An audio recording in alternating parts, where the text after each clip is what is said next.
Hey, what's up, guys? I'm Mohammad Rashad, HSC trainer in Dynamic Institution of Skill Development. So today we have the new topic that is demolition. You can say building demolition or any other structure demolition. यानी कि building को damage करना, तोड़ना, अपनी जगह से उसको remove करना, हटाना. सो हैजार्ड एंड कंट्रोल मेजर की हम बात करेंगे बिल्डिंग डेमोलिशन जब करते हैं तो कौन कौन से मेथड हैं जो हम लगाते हैं, चाहे वो आप पिक्चर में देख रहे हो मैनुअल डेमोलिशन, एक्सप्लोसिव डेमोलिशन या मैकेनिकल डेमोलिशन. इन सब बातों को हम यहाँ पर करेंगे. सो ये ट्रेनिंग एक अच्छी ट्रेनिंग होने जाने वाली है, और क्योंकि बिल्डिंग डेमोलिशन एक इनिशियल स्टेज है किसी भी प्रोजेक्ट का. ओके, खासकर जब आप कुछ नए प्रोजेक्ट रेनोवेशन करने के बाद करते हैं तो बिल्डिंग डेमोलिशन का बहुत ज़्यादा यूज़ होता है. हाँ, एक बात है इसमें एक्सप्लोसिव जो होता है, आई मीन अगर हम ब्लास्टिंग की बात करें तो ऑलरेडी एक वीडियो बना हुआ है ब्लास्टिंग को लेकर. तो इसमें कुछ बातें करेंगे ब्लास्टिंग को लेकर, और उस वीडियो का यहाँ पर मैं एक लिंक दे दूंगा डेमोलिशन को लेकर, एक्सप्लोसिव डेमोलिशन. तो फिर आपको पता चल जाएगा कि वो कैसे सेफ्टी उसमें करते हैं. तो आइए आगे बढ़ते हैं और बात करते हैं इसमें डिटेल्स में. सबसे पहले हम बात करें डेमोलिशन ऑपरेशन. जब हम बिल्डिंग डेमोलिशन करते हैं तो उसके ऑपरेशन करने में हमें कौन कौन से पहले सावधानियां बरतनी होगी, कौन कौन से इसके स्टेप्स हैं की जाने. सबसे पहले प्रिपरेटरी ऑपरेशन, यानी कि डेमोलिशन करने से पहले प्रिपरेशन करना ज़रूरी है उस ऑपरेशन को. तो प्रिपरेशन में क्या क्या चीज़ें करनी है हमें वो आगे पढ़ेंगे डिटेल्स में. यहाँ पर सिर्फ आपको मैं समरी दे रहा हूँ, जो स्टेप्स दे रहा हूँ जो हमें करना है. स्टेयर्स, पैसेजवेज, लैडर्स का इंतजाम करना ताकि जो भी डेमोलिशन होगा, अगर मैनुअल तो वर्कर को आने और जाने में सहूलियत हो. चूट्स, जब डेब्रिज और वेस्टेज निकलता है तो उसकी चूट्स के थ्रू हम फ्रॉम टॉप टू बॉटम लेकर आते हैं.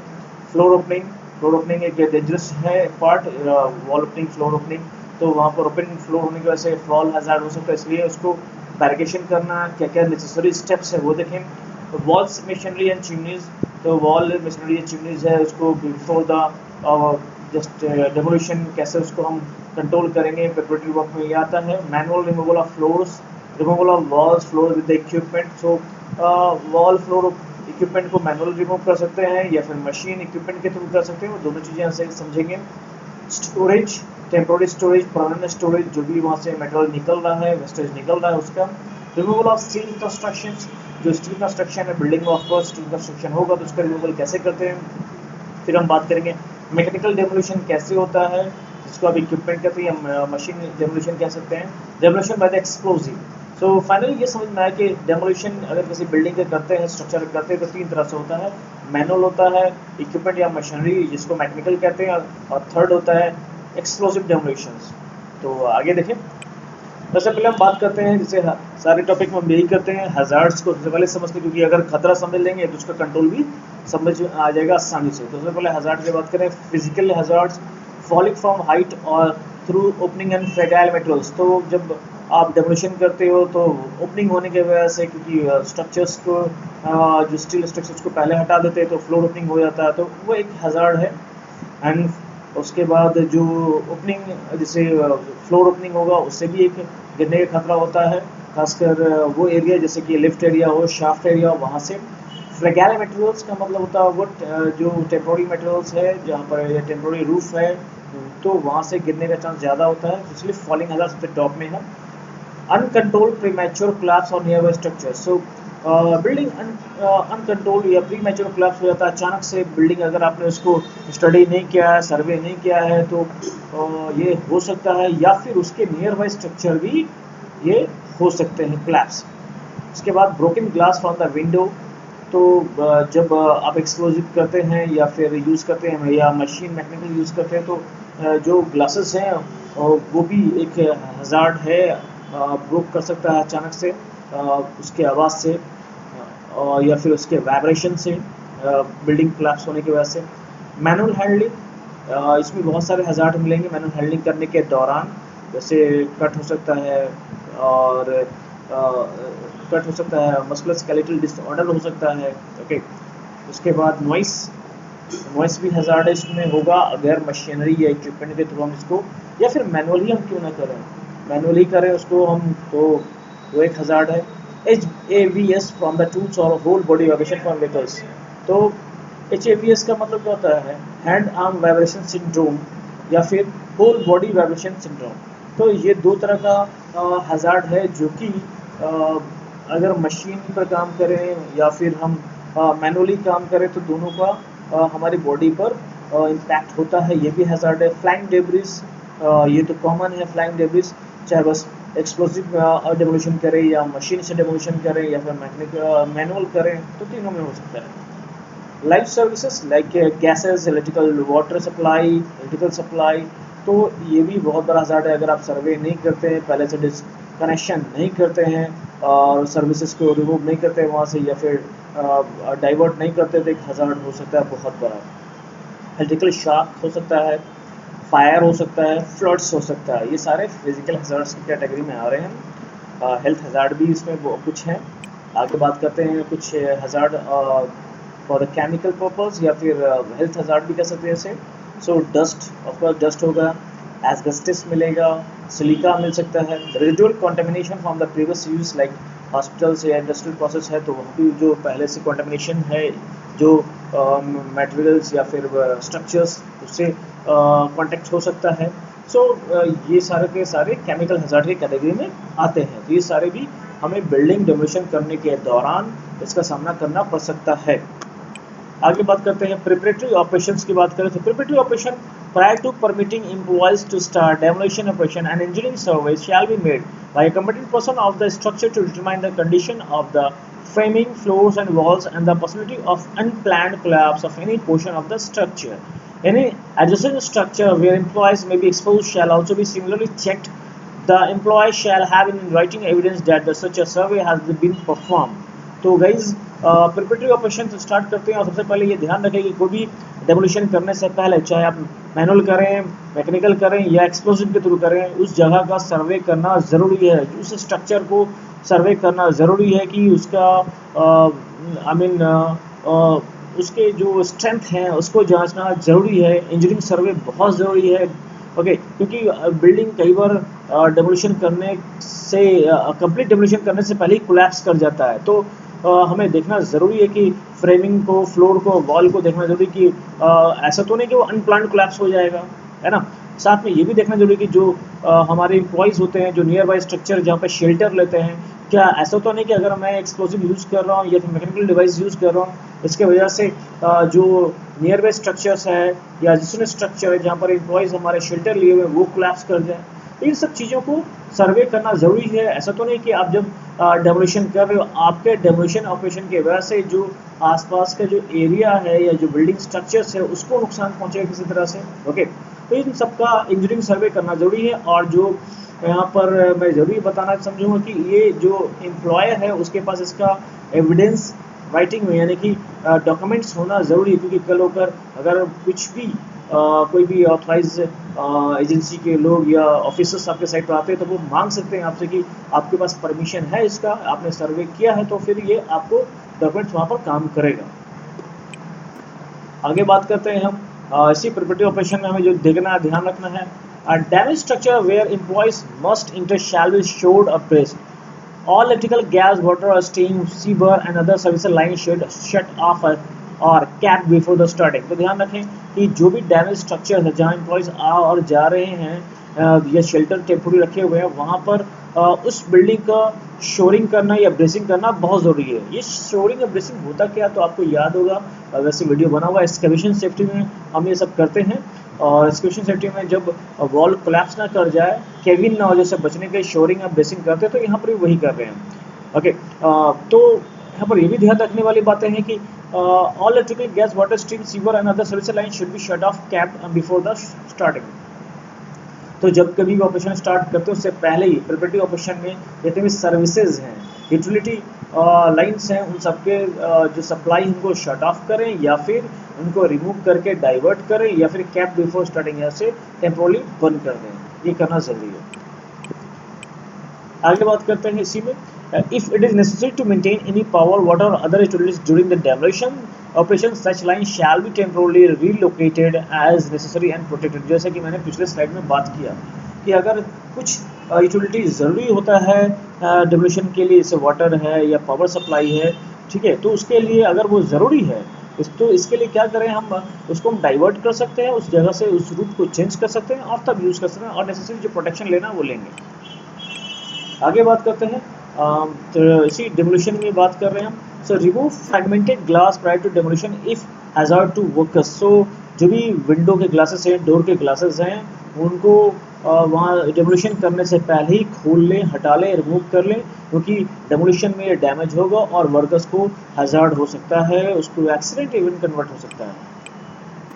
अब बात कर लेंगे प्रिपरेटरी ऑपरेशन में, debris drop through the floor hole without the chutes. Okay, तो जब आप मैनुअली इसको ब्रेक कर रहे हैं या बिल्डिंग डेमोलिशन मैकेनिकल कर रहे हैं, तो फिर क्या हो रहा कि टॉप फ्लोर से आप उसको डेमोलिश करते हुए चले आ रहे हैं, है ना। तो उसमें जो डेब्रिस मिलेगा उसको आपको नीचे लेके आने का, नीचे गिराना है, तो अब उसके लिए हमें सेफ्टी भी देखनी है। और खासकर कंस्ट्रक्शन साइट पर मैंने कई बार ऐसे एक्सीडेंट होते हुए देखे हैं, जब हाउसकीपिंग टीम क्लीनिंग कर रही है और वो कोई च्यूट्स, कोई प्रोसेस इस्तेमाल नहीं कर रही हो, तो वो क्या करती है, आउटर फ्लोर से जाकर वो डेब्रिस को फेंक देती है, बिना देखे हुए, बिना बैरिकेड किए हुए, बिना उस एरिया को प्रोटेक्शन देते हुए। अब किसी के बॉडी पर जाकर गिर सकता है, डैमेज हो सकता है और बड़ा एक्सीडेंट हो सकता है। तो इसके लिए ध्यान रखें कि अगर आपके पास च्यूट्स नहीं है और बिल्डिंग फ्लोर के अंदर से ही आप इसको फेंक रहे हैं, तो खासकर जो कंस्ट्रक्शन बिल्डिंग है, जो कंस्ट्रक्शन फील्ड में काम कर रहे हैं, सेफ्टी ऑफिसर या सेफ्टी एडवाइजर, उन्हें पता है कि जो लिफ्ट या शाफ्ट का एरिया होता है वहाँ पर ये अक्सर मिलेगा डेब्रिस। तो कुछ उसमें सावधानियां बरतनी पड़ेगी, कुछ सावधानियां हमें करनी है। तो देखिए क्या है, debris drop through the floor hole without the chutes. अगर डेब्रिस हम फ्लोर होल से डाल रहे हैं बिना च्यूट्स के, तो फिर हमें क्या करना है। च्यूट्स गाइज आप जानते हैं च्यूट्स किसे कहते हैं, तो कंस्ट्रक्शन फील्ड में तो आपको पता होगा। च्यूट्स का मतलब होता है कि एक डक्ट, एक पाइप, जो जहाँ से आपको डेब्रिस फेंकना है वहाँ से लेकर ग्राउंड तक होता है, और उसके बाद जो डेब्रिस है ये सेफली नीचे टॉप फ्लोर से नीचे आती है। तो जहाँ पर आप फ्लोर होल्स का इस्तेमाल करें बिना च्यूट्स के, तो वहाँ कुछ सावधानियां बरतनी है। Barricade 6 feet back from the holes. तो जो भी होल्स है, कटआउट है, शाफ्ट है, 6 फीट पहले ही उसको बैरिकेड कर दें। 42 इंचेस गार्डल, जो गार्डल है यानी बैरिकेशन होना ज़रूरी है, तो 42 inch top rail, mid rail, तो वुड भी इस्तेमाल करना ज़रूरी है, ये लगा लें। और मैंने गाइस अपने साइड पर देखा एक्सीडेंट होते हुए ऐसी शाफ्ट और फ्लोर ओपनिंग की वजह से, तो ये ज़रूरी है वहाँ barrication. Warning sign each level, warning हमें हर फ्लोर पर लगाना, हर फ्लोर पर बैरिकेशन करनी, ये भी ध्यान रखें। और बैरिकेशन का जो दायरा होगा वो जो होल है शाफ्ट एरिया से 6 फीट पहले। Cease above operations before removing the willow. तो जो भी एबव ऑपरेशन यानी जो ऊपर से हम डेब्रिस फेंक रहे हैं, तो नीचे से अगर हमें उसे रिमूव करना है, अगर एक साथ इकट्ठा हो चुका है वो, तो उसे फिर पहले ऑपरेशन बंद कराना होगा। ऐसा नहीं कि वर्कर जा रहा है वहाँ से डेब्रिस को ग्राउंड फ्लोर से हटा भी रहा है, ऊपर से दूसरे हाउसकीपिंग वर्कर डेब्रिस फेंक रहे थे। ये डेंजर सिनेरियो है, तो यहाँ पर इसे समझना होगा। आगे बात करते हैं, तो आप देख रहे हैं कुछ च्यूट्स ऐसे भी हैंडमेड बनाते हैं, और कुछ च्यूट्स जो मार्केट में बिकते हैं वो आपको दिखेगा duct type. So no metal drop outside exterior wall unless it is protected. तो जैसे कि मैं बात कर रहा था कि फ्लोर ओपनिंग या आउटर एज से फेंकते हैं, तो वो तब तक आपको भी डेब्रिस को नहीं फेंकें जब तक कि वो जो एरिया बैरिकेड ना हो जहाँ पर इसे ड्रॉप करना है। All metal chutes are sectioned therefore at an angle of more than 45 degree from the horizontal shall be entirely closed. So 45 degree में होना चाहिए, मोर देन ज़्यादा हो तो 45 डिग्री में, और हॉरिजॉन्टली ये क्लोज होना चाहिए। ओके, सो आप देख रहे होंगे यहाँ पर ये साइड एज इसका बंद है, क्लोज है, right. At all stories below the top floor such opening shall be kept closed when not in use. तो अगर आप थर्ड फ्लोर से लेके आ रहे हैं, सेकंड है, फर्स्ट फ्लोर है, अगर वो वहाँ पर बैरिकेशन होना जरूरी है, वो क्लोज होना जरूरी है, ठीक है। अगर वो यूज़ नहीं कर रहे हैं तो उसको आप बंद करें, इसे यहाँ पर यूज़ नहीं हो रहा, इसे बंद करके रखें। ये सारी सावधानियाँ बरतनी है। आगे बात करते हैं, तो आपको दिख रहा होगा ये च्यूट्स, यही च्यूट्स है, डक्ट पाइप। ओके, होममेड भी लोग साइड पर बना लेते हैं। So chutes opening greater than 48 inches with the closure. तो 48 इंचेस जो है ओपनिंग अगर है तो क्लोजर ध्यान रखेंगे उसको। उसमें ये ध्यान रखने वाली बातें हैं कि ये जो एरिया है जहाँ पर चूट्स सब लगा रहे हैं, बाकी का जो पोर्शन है चूट्स लगाने के बाद वो क्लोज होना चाहिए। Substantial gate at discharge control by the complaint employees. तो जो डिस्चार्ज एरिया है वहाँ पर बैरिकेड करके रखें उस एरिया को।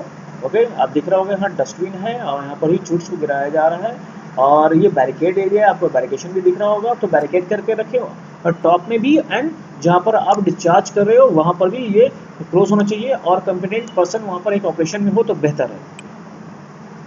ओके, तो कुछ बातें कर लें यहाँ पर। Opening kept close when not in use. So ये दिख रहा होगा, अगर आप ये ओपनिंग है यूज नहीं किया जा रहा है तो ये फिर आपको क्लोज करके रखना है, बंद करके रखना है।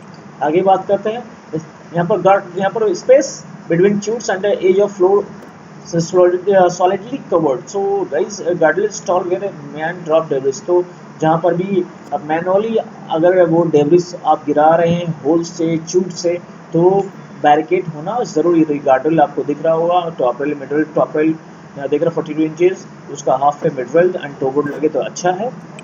आगे बात करते हैं यहाँ पर। सो टो बोर्ड और bumper 4 inches thick and 6 inches high securely attach. तो ये दिख रहा होगा तो यहाँ पर टो बोर्ड, तो टो बोर्ड भी लगाना ज़रूरी हो सकता है कि क्योंकि फ्लोर लेवल में है तो कोई भी व्हीकल्स या और कुछ ऐसा इंसिडेंट होने का चांस बनता है, इसलिए यहाँ पर टो बोर्ड भी लगाना ज़रूरी है। प्रिपरेटरी ऑपरेशन में आगे बात करें, except for prep work, cutting holes or chutes, demolish top down, uppermost extension wall and the floor removed to storage prior to moving from the floor। तो जो भी ऐसे मेटल हैं जो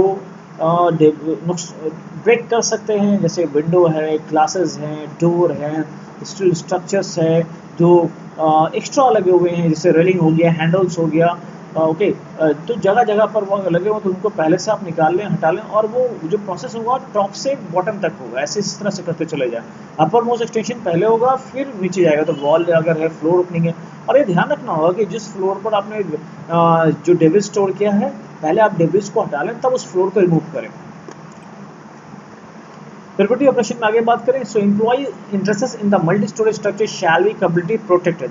तो बिल्डिंग डिमोलिशन हो रहा है, नीचे बिल्डिंग से होकर ही एम्प्लॉयज जाएगा अगर, तो वो प्रोटेक्टेड होना चाहिए, और उसमें साइड वॉक, शेड और कैनोपी लगा होना चाहिए, ताकि अगर कोई भी अंदर जा रहा है, दिख रहा होगा आपको पिक्चर में इस कैनोपी, तो जो ओवरहेड को भी डिमोलिशन होने के वजह से जो वर्कर हैं या स्टाफ हैं उनके बॉडी पर ये डेब्रिस ना गिरे।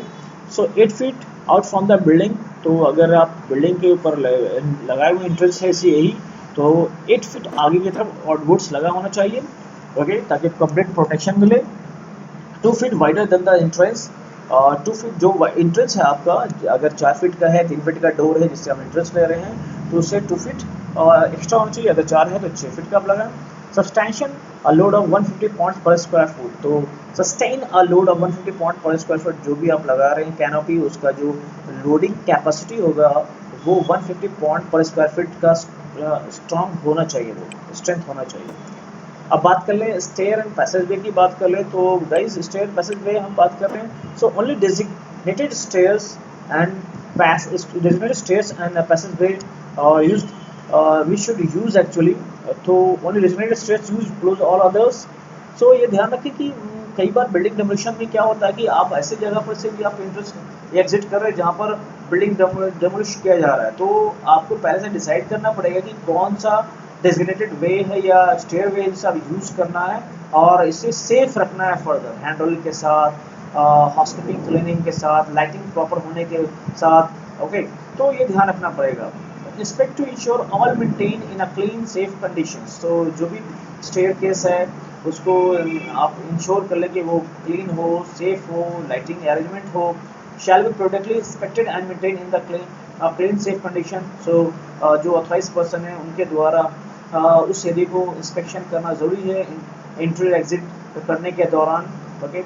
Access through properly lighted, protected and the separate passageway. तो ध्यान रखें कि जो भी जो आप डेजिग्नेटेड एक स्टेयर को बचा के आपने रखा है बिल्डिंग में, बीच के ऊपर नीचे आपको जाना है और काम करनी है, तो वो इंस्पेक्शन काम करने से यूज़ करने से पहले इंस्पेक्शन जरूर कर लें, और वहाँ पर लाइटिंग का प्रॉपर अरेंजमेंट होना चाहिए, स्लिप रेसिस्टेंस होना चाहिए, हाउसकीपिंग प्रॉपर होनी चाहिए, और सेपरेट होना चाहिए अदर पार्ट से, ताकि उसका बिल्डिंग डेमोलिशन को उस पर असर ना पड़े। सो गाइस, इस वीडियो को चूँकि लंबी वीडियो है इसलिए मैं यहाँ पर रुकूंगा। आगे इसमें और भी हम चीज़ें बात करेंगे, जैसे कि आगे पार्ट जो होगा बिल्ड रिमूवल, फ्लोर ओपनिंग कैसे हम रिमूव करते हैं, ओके, और इसमें जो प्रोसेस हमारे सेफ्टी टिप्स क्या क्या है, ओके, और मैकेनिकल हम से जब हम रिमूव डेमोलिश करेंगे या मैनुअल करेंगे या फिर एक्सप्लोसिव करेंगे, उसमें क्या क्या सावधानी बरतनी है। तो एक लंबी वीडियो होने वाली, इसलिए मैं अभी इसको यहीं रुकूंगा। इसके सेकेंड पार्ट में मैं बताऊंगा आगे की बातें। सो गाइस, सेकेंड पार्ट को जरूर देखिए। इस पार्ट को देखने के बाद तभी आपको समझ में आएगा complete video. So thank you for watching my video, and again I'll say stay safe and healthy until my next video.